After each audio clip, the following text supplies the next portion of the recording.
Hi. This is Gingersnap. I'm Lisa Redfern. What's Gingersnap? It's a conversation on a cookie with a creative Mainer. This is episode 28.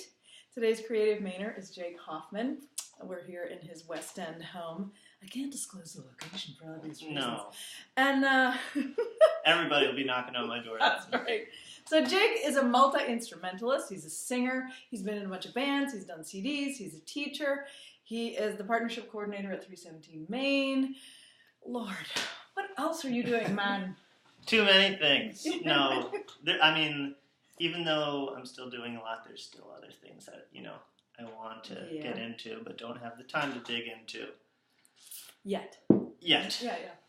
Or have to put them aside for now. Yeah. But yeah, I'd say that the main focus, well, it's funny. This is the first year that I haven't been a touring musician since 2010. Which is a big change for me, but it's been a gradual change, like over most of 2015, and settling back in Portland. Not that I ever moved away, but I feel like I'm moving here for the second time, and creating a life here. And when I was leaving my band, I thought I was going to have to do something different to make ends meet. But somehow I'm still doing music in different capacities, in different forms, in little old Portland, and making it Portland. work. Yay, Portland! Yeah. Hey, I just realized that I don't know if our volume is all the way up. I just had a little technical moment there. Okay, you'll thank me later if anyone's listening. So yeah, are you in a band right now? Band, I wouldn't call it a band, but I'd say project. You're in a project? Yeah. With fiddler Tyler Linhart. He's known from Tricky Britches. He also played in my band Tumbling Bones. Which, can I just interrupt you and say, this is a great CD. I've played it like 10 times in my car. It's great. Me too. I played it in my car. Can you tell them where they can get that? If you love bluegrass, it's really wonderful. And even if you don't, I think you'd like it. Tumbling Bones is my band for the past 4 or 5 years, and the members are all doing other stuff. We're definitely going to make music together again at some point. But I hope so. We put out what I feel is also a really good album a couple years ago. It's called Loving a Fool, and you can get it at tumblingbones.com. Awesome. It's great. It's so fun. I love it. All the arrangements, the singing, the instrumentation, the songs. It's really fun. It's a great CD. I really like. Thanks. So. It's half original, half old songs with our own twist. Yeah. And that's what our live shows were like too. Yeah. So. Cool. When did you first come to Maine? I first came to Maine when I was 14 years old, with my church from Bethlehem, Pennsylvania. On a mission trip, which I always thought was really funny. Like, usually we would, our church would send our youth groups. I remember I worked for Habitat for Humanity and Portland Housing Authority in Kennedy Park. And we stayed on the floor of a church in Cumberland on Tuttle Road. Huh. And I remember one of my favorite, my biggest memory from this whole trip, one of them was we got super balls, the really bouncy balls. The ones you sit on? No, the little ones. Ridiculously bouncy. Yeah, exactly. And we went over, I guess that's the 295 bridge right there on Tuttle Road. Yeah. And I would wait until a tractor trailer came by and threw the bouncy ball down to see if I could get it to come back up and catch it. Which never really worked. And, it's just one of those really stupid teenage things that some of us do. I love it. It was the bouncy ball mission from Bethlehem. Yeah, exactly. No, that was my first time. And then my wife and I, then girlfriend, and I moved here in 2009. Her grandparents on her mom's side were born in the county and grew up there. And she still has some family connections up here. And yeah, we had a couple friends from the Maine area, and we always loved what the Maine area, the Portland area, I should say. And we loved what they had to say, and we checked it out and just tried it out. And now we've been here for 8 years or whatever it is. Cool. So Jake, do you know your first word? And if you don't, what do you think it could have been or might have been? I don't, but I'd say what my parents have said is maybe bagoon. Which is like, That's that thing that you hold with a bagoon. string, and it's rubber, it's filled with air. And most people call it a balloon, but I called it a bagoon. Wow, took me a while to put them together. A bagoon. At No one Christmas, has ever said that. oh my gosh, at Christmas I just heard this story that I hadn't heard since I was a kid about my brother's first words, and it was like 4 months before he really said like mama or daddy, and everybody, my parents were having a little party, and he was like at his little high chair at the table, and he went, "There's a nose." Like, it with the same inflection that, like, my mom would say, like, "Oh, there's a nose." And everybody just went, "What?" And then he didn't say anything again for, like, 4 months. That is really funny. I have a friend who did the opposite, where she said she didn't say a word until she was, like, 3, which is, a little late, if you believe the developmental stuff. And she just was sitting at the table one day and said, "Mom, I'd like a sandwich." And having said nothing. Whoa. Oh, that stuff cracks me up. Well, my first word was cookie, which is one of the reasons maybe that I love cookies. And I just like to show these, like, kind of an aerial shot. Woo-hoo! Look how huge they are. These are the ginger orange glaze. Yeah, you take that one. And these are from Aurora Provisions. Oh, I like that orange glaze on top. You know what? I sort of want to go icing side down. So, I went to Aurora Provisions on my way here. Yeah. I saw this cookie and I said, I'm going to need to talk to the baker. So they sent out one of the bakers. This is his recipe. This is Bob Cameron's recipe.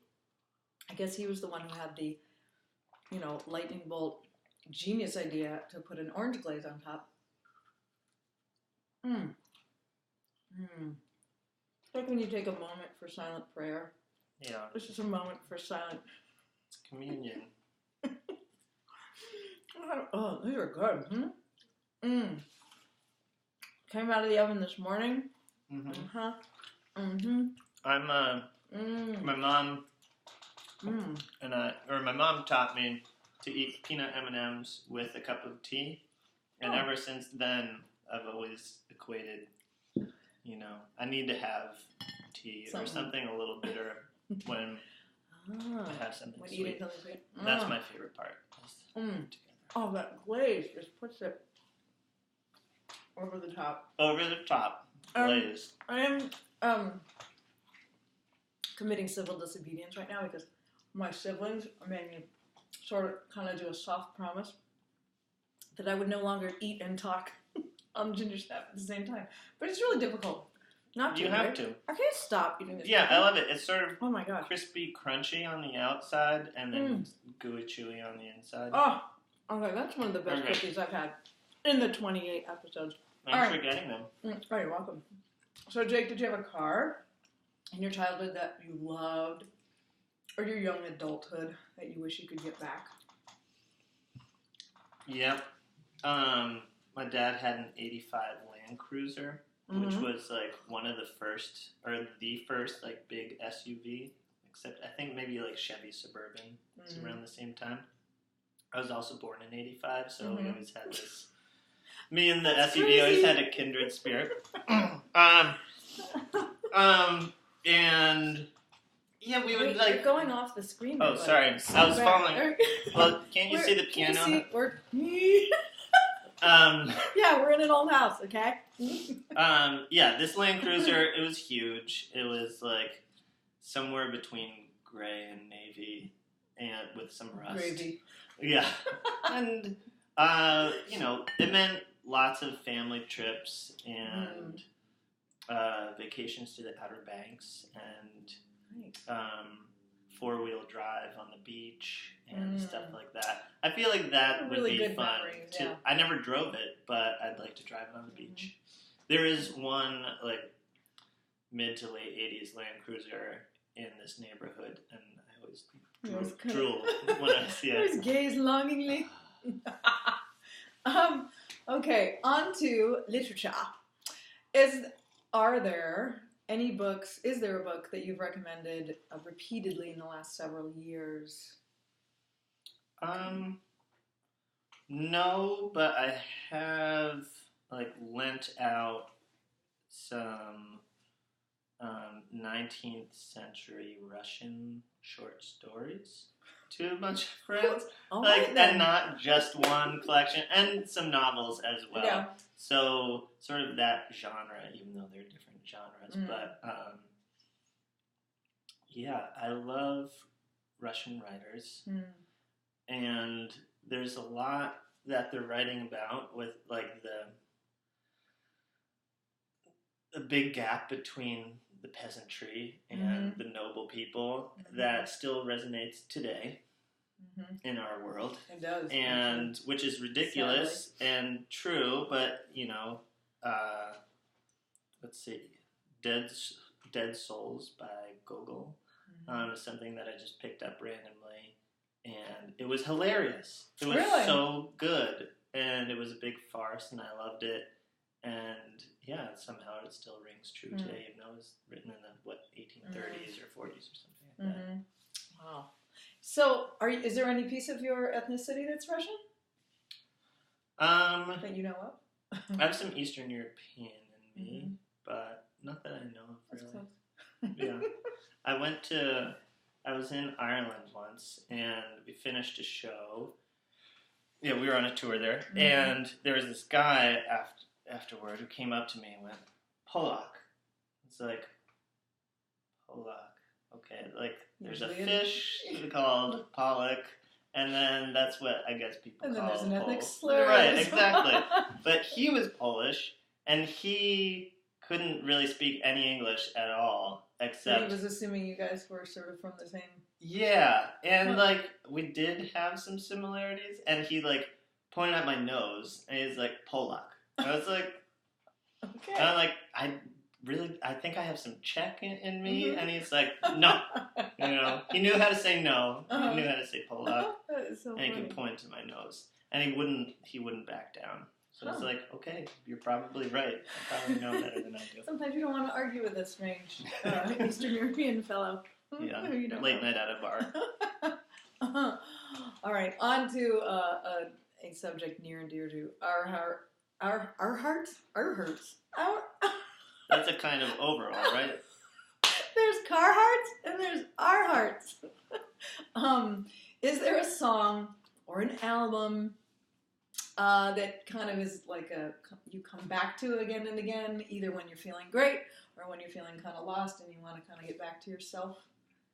Does one show up over and over again? Many do. You can choose several. There's one of my friends, and this guy sort of changed my view of music and performance when I first saw him in a basement of a punk house when I was 14 years old.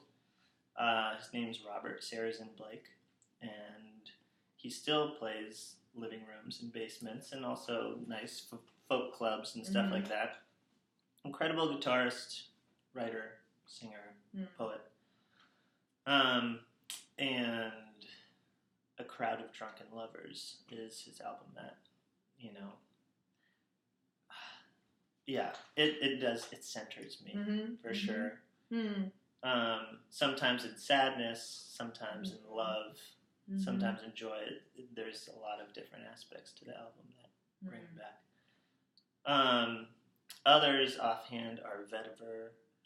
They're a California folky band that's moved towards pop recently. They're self-titled Jolie Holland. Do you know her? I do. Yeah, she used to come to my house for music parties in Marin. Yeah, I know. Hey, Jolie.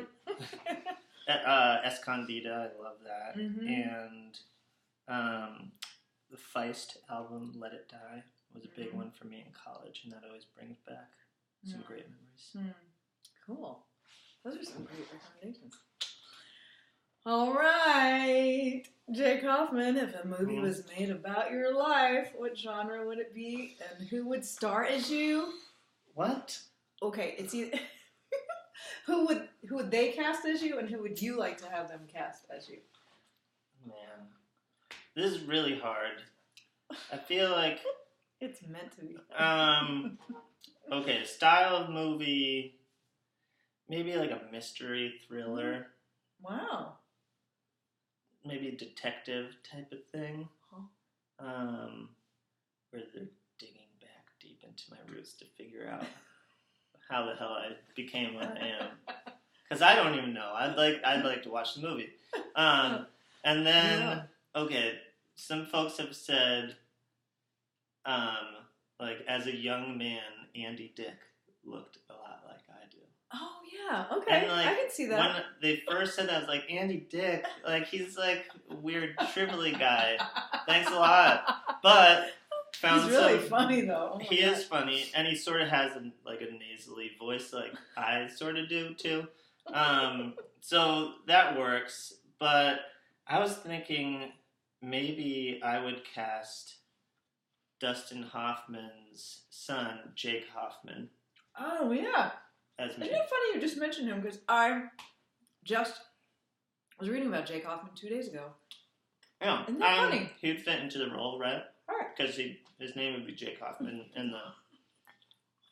That would be easy. Yeah, it would be easy. All right. Okay, so while I'm chewing, tell them once again any websites or any last-minute information that you'd love for them to know. Yeah. I guess it didn't really talk about 317. Yeah, go ahead. And I'm coordinating the partnership program there, where we're teaming up with mostly Portland schools and nonprofits like Boys and Girls Club, and providing either short-term or long-term engaging music programming. So I met Lisa through a songwriting intensive that we did for Casco Bay High School there. So fun. And I'm working at the Riverton Boys and Girls Club. And it's awesome. I love it. It matches my love for music education with community development. And I'm sort of running the show, which is really fun, even though it's sort of a new position for me. But I get to have, like, that entrepreneurial bug that I caught with the band. I get to keep that going with this position because I'm doing sort of everything. I like those hand positions, just like everything. Wow. Doesn't it make this... Wow. There's something about this camera that makes you, as you get closer. Look how big your hands are. Careful. Okay. So yeah, you can go to 317main.org to find out more about that. My project with Tyler Linhart, I didn't say, is Red Eyed Fox. So you can find that online. We're building a website right now. And I'm also running an old time jam at Oxbow, blending and bottling on the East End. That sounds so fun. That is so fun. Right. And it's old time jam every first and third Thursday, and then honky tonk night every second and fourth Thursday. Oh, I want to come and I get to play bass in the honky tonk band. Can I sit in and do a honky tonk song or two? The second week of February, you can. On the spot. No. That's the point of it, because our lead man is going to be gone, and we're working up a bunch of duets and that sort of thing. So give me a call. Okay. All right. Okay, everybody. Thank you, Jake. You've been Gingersnap. Boom. Boom. Thank you again for watching, if you are. And this is Gingersnap 28. And I'm Lisa Redfern. This is a conversation and a cookie with a creative Mainer. If there are creative Mainers in your family, in your life, give me a call or email me at lisa@lisaredfern.com. you want to know more about me and my music, my CDs, you can go to lisaredfern.com. I think that's all. All right, have a good sunny, well, we're going to have some storms, but that's all right. Everybody get cozy this weekend, all right? This has been Gingersnap.